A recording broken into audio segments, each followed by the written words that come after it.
I just read this book, The Guru Drinks Bourbon, and it got me thinking quite a bit about the relationship between the guru and the disciple, or the lama and the disciple, and about how many different misconceptions there are. There were parts of this book that I'm really sort of amazed at. There are checklists in there.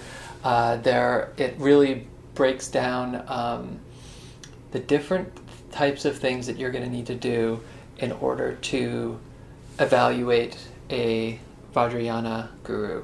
But there are also some parts of the book which really, really fell flat with me. And so I thought I would discuss that a little bit, half to work out my feelings and half because it might be actually an interesting discussion. So without further ado, I'll start off by saying that maybe just describing the difference between a lama, a guru, and a root guru, or like or a Vajrayana guru. And to preface all of this, if I'm not citing a particular text or talking about a particular teacher or something like that, it's just my opinion. And so technically speaking, there's no difference between a guru, which is a Sanskrit word for lama, or lama is a Sanskrit Tibetan word for guru.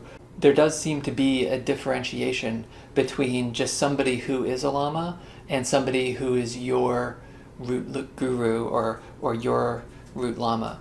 And so and so here's the difference. Like, the word guru in the West has some can have some pretty negative connotation.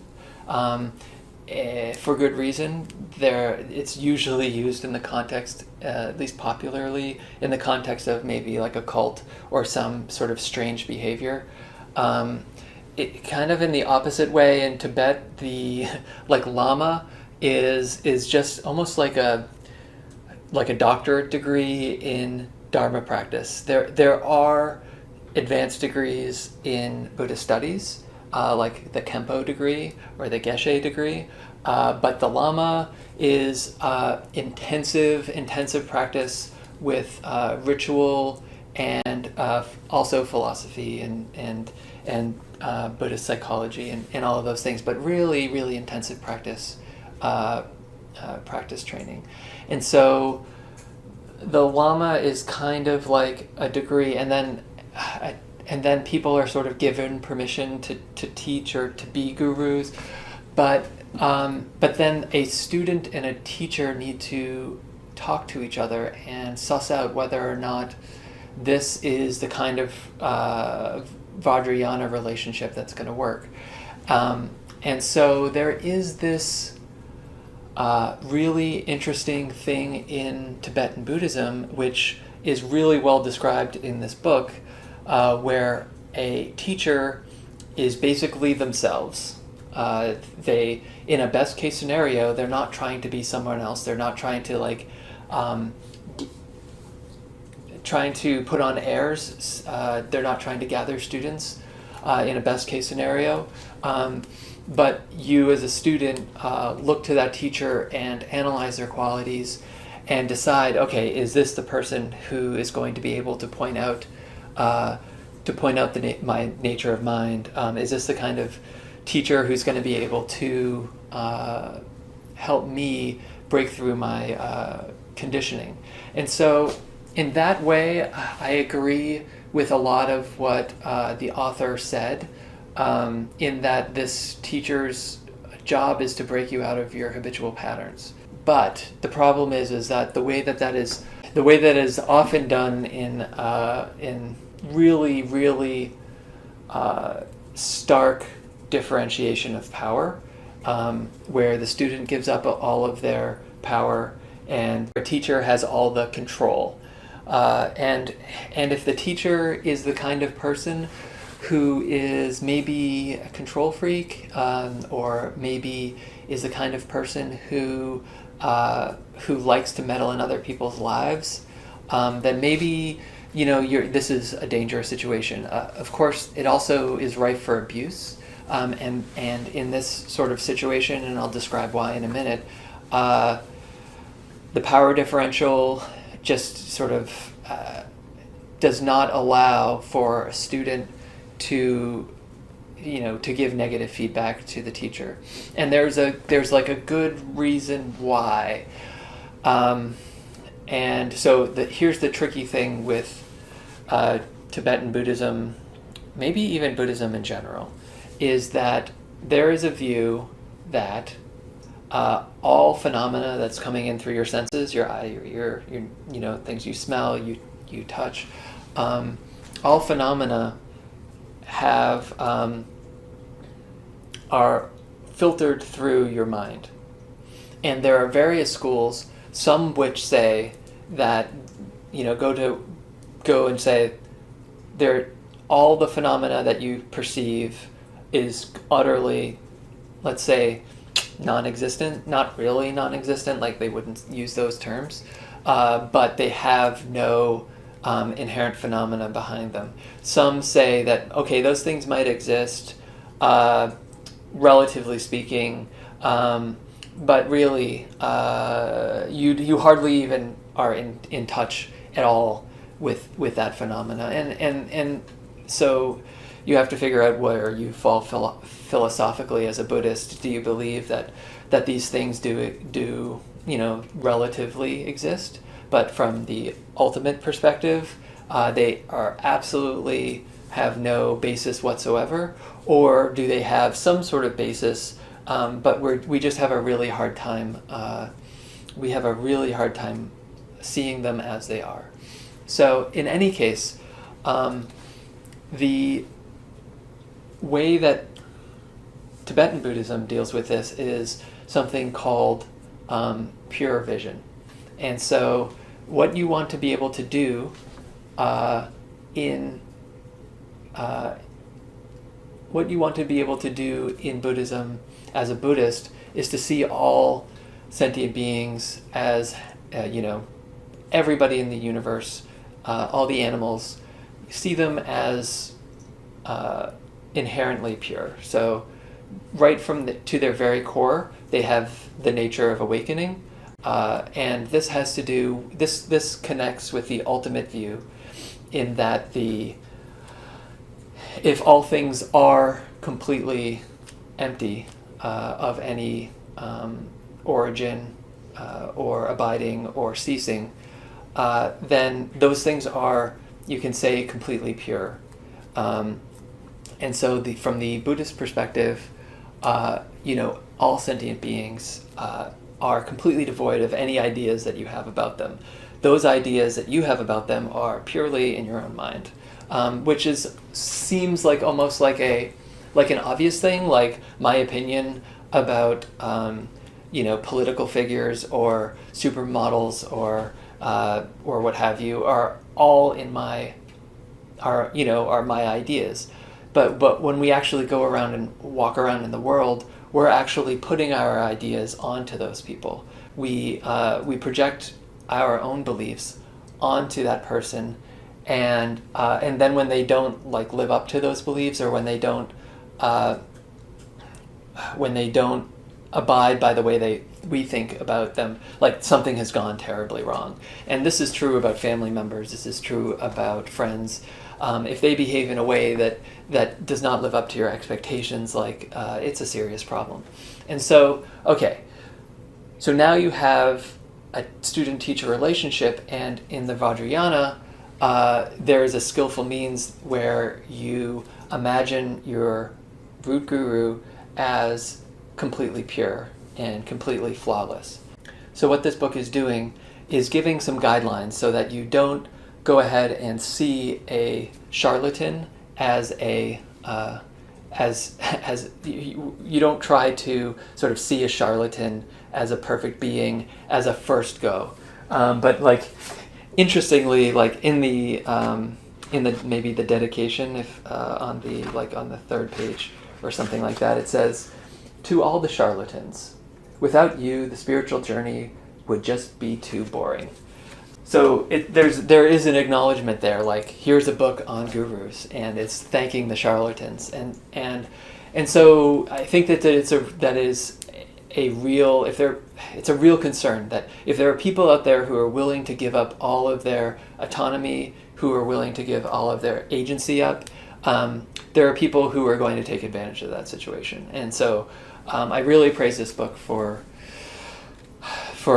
taking that on and saying, okay, no, these are the qualities of a guru. But so getting back on track, what the student does is, of all the sentient beings in the universe, you choose a qualified guru to become your root guru, who then you imagine as having no faults, being the Buddha themselves, being completely free of any stains. And so when they go to do something that is very human, like farting or blowing their nose or saying something stupid or incorrect, that creates dissonance. And that dissonance is important because what you are doing is showing where your expectations and your and reality are in dissonance. And so this idea of cognitive dissonance will sort of allow you to see at least one human being as they really are. But interestingly enough, the projection that you're putting onto them is not who they really are. And this technique of showing a student so blatantly how ludicrous their projections are is incredibly powerful, because you on a daily basis project positive things onto people and you project negative things onto people. But in order to become enlightened, you need to stop that projection process that is habitual. You need to go through a period of maybe introspection to know what your biases are, introspection in order to know what kind of ludicrous patterns that you have that get you to be constantly banging your head up against the same things over and over and over again. And so the teacher is there, to, if possibly, to gently sort of point out to you what kinds of habitual patterns you have. And that is probably all you really need for sure. But there is this skillful means to where you change your projection so that you actually believe that a person is perfect. And so that is like person number one. And so then person number two, who might not be the root guru, you can say, like, you can start giving them the benefit of the doubt. And you can start being maybe a little bit more patient. Person number three, you might start seeing them maybe a little bit more as they are. And this is all because you have one person to whom you are consciously changing the way that you view them.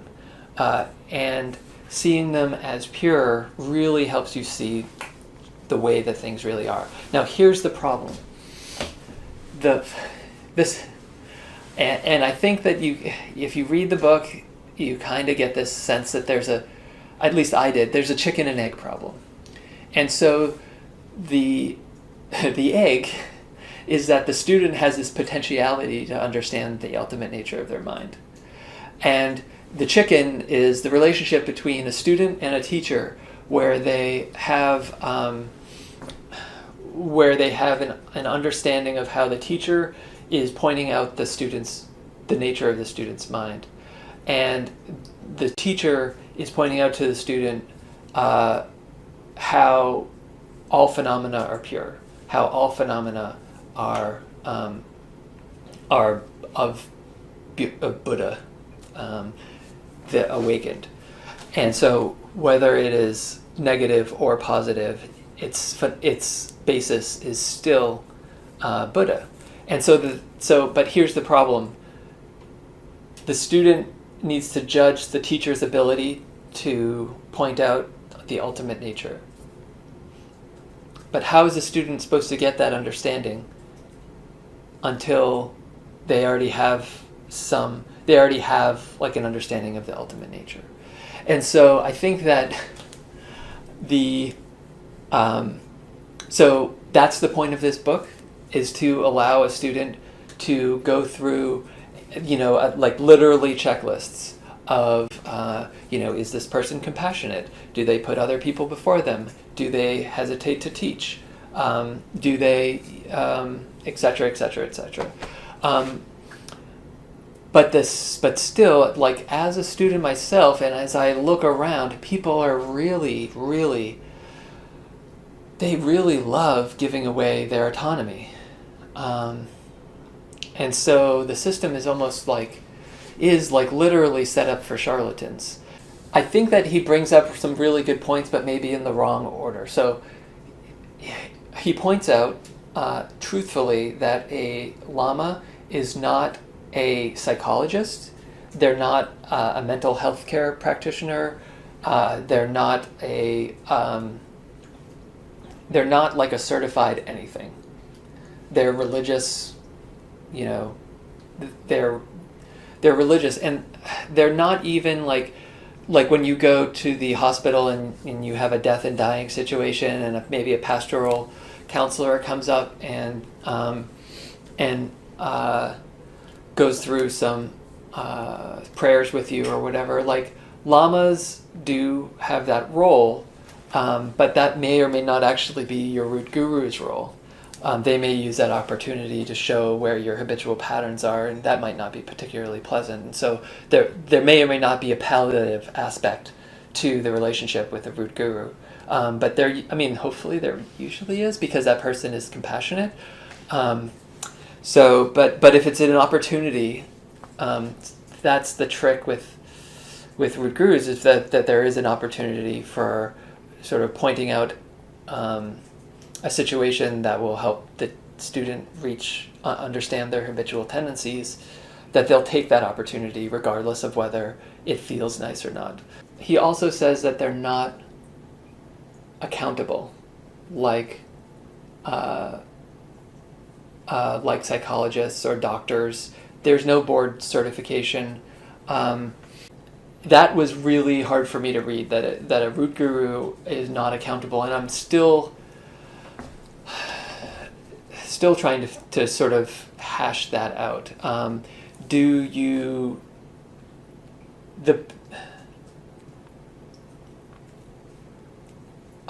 just don't believe that there is. I do understand that there probably shouldn't be a board certification for a root guru, and so what would the alternative be? Is the question and the problem. And he actually brought up a couple of examples of people who I've met personally, or who I know a lot about through secondhand connections, and he brings them up as as shining examples, and in the book he brings out one aspect of their behavior as a shining example, and that is, I think that makes sense. Like, okay, this is a really good example of this, but that person was also a really, really horrible example of other things. I mean, he brought up Chogyam Trungpa, and Chogyam Trungpa was pretty amazing. Also incredibly problematic, but also, his skillful means was pretty universally applauded as somebody who basically used everything he could to take these sort of hippies that were just dropping out of society and bringing them some dignity and bringing them closer to enlightenment, if possible. But then, his legacy is real bad. I mean, abuse and between his son and the Vajra regent, like regardless of what he did during his lifetime, he set an example of his behavior, and people followed it. And so you might want to blame like individuals for their behavior, but he set a precedent. And I've heard, a lot of people who I've heard a lot of people who come up with like psychological justifications, like, well, the Vajra regent and his son are not enlightened like he was or whatnot. But I don't know if I buy it. I think that this is like one of those projections, and so the challenge of the path is to like separate out and try to understand like what is the projection, like to see somebody like Chogyam Trungpa as an enlightened master who brought Tibetan Buddhism to the West. And somebody who is who can confer blessings to you, which is an important aspect of the tradition. But at the same time, there are people who have been abused.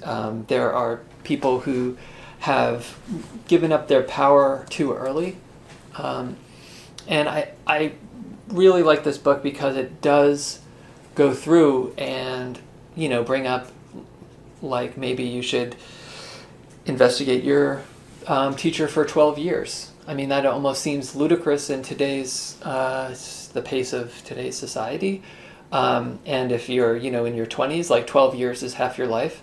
But actually, like, and I remember reading that when I was in my 20s and sort of thinking that was like an analogy or a like just something that people said just to like make you feel like this is an important decision. But I think that it might be okay to have a relationship with a teacher that is not like a root relationship. Like you're learning meditation instruction from them. You're learning, Chinrezi mantra or,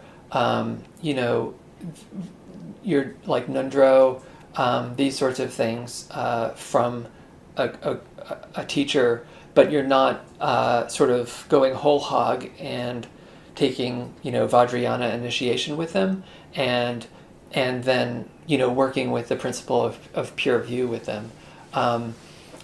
It's okay for that to take 12 years to get to.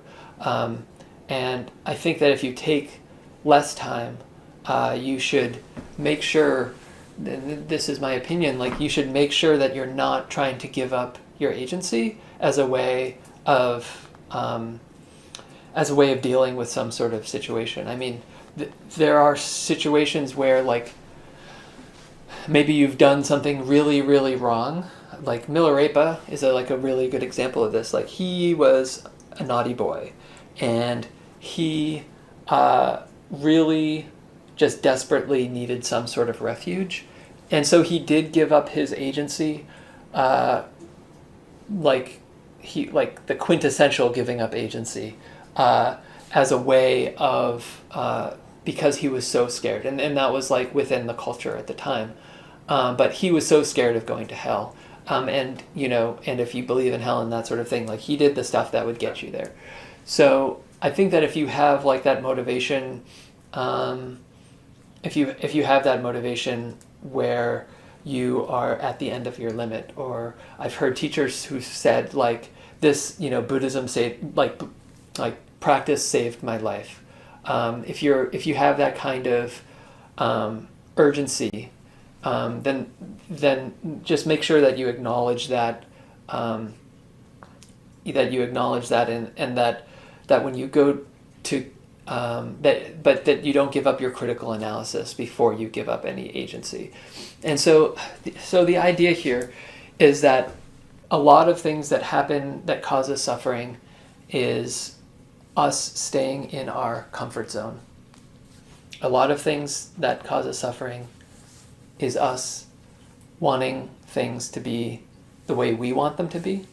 So in summary, I would suggest, if you are a Tibetan Buddhist, whether you've been in it for a day or 20 years or 30 years, think critically about the guru-student relationship.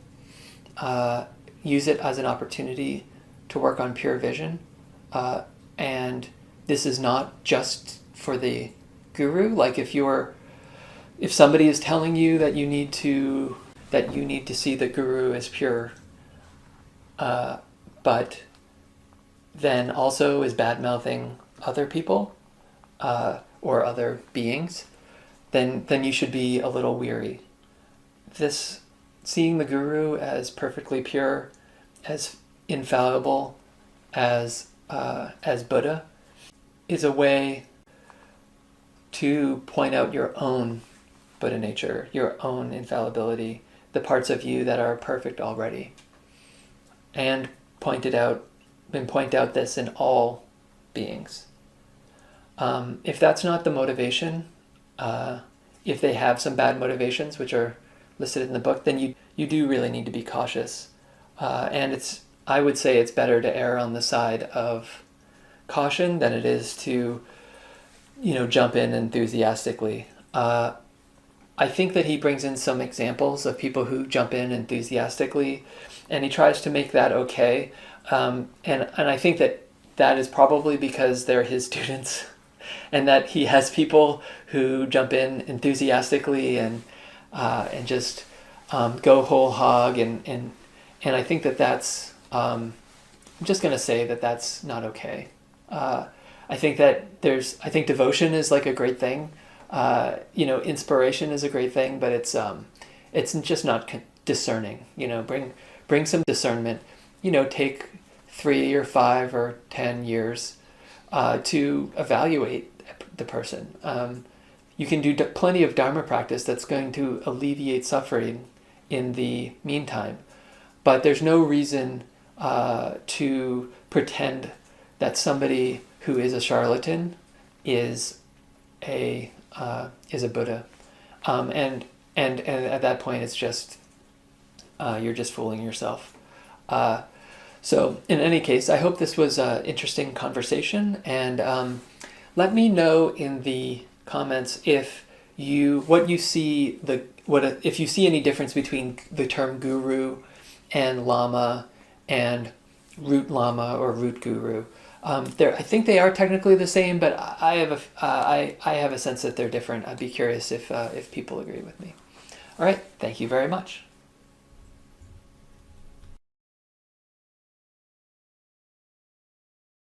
I think I've talked for long enough. We'll wrap it up then. Yeah.